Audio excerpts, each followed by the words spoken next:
अर्जुन विषाद योग श्लोक 15। पाश्चजनम ऋषिकेशो देवदत्तम धनंजयः पौड्रम दग्धो महाशंखम भीमकर्मा विकोदरः। संजय जेव्हा कुरुक्षेत्रावर जे जे घडतंय त्याचं वर्णन करताना बोलतात, भगवान श्रीकृष्णाने आपला पाश्चजन नावाचा शंख वाजवला, अर्जुनाने त्याचा देवदत्त नामक शंख वाजवला आणि अति दुष्कर कार्य करणाऱ्या विकोदर भीमाने आपला पौंड्र नामक शंख वाजवला।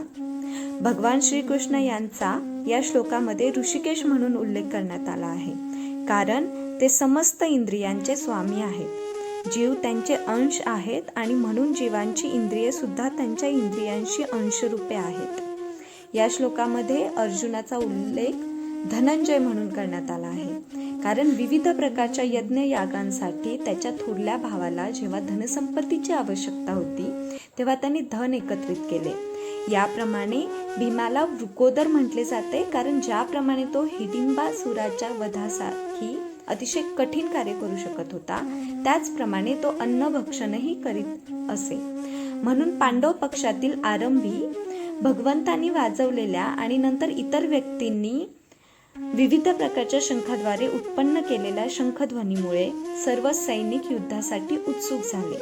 विरुद्ध पक्षामध्ये महत्त्वपूर्ण असे काहीच नव्हते।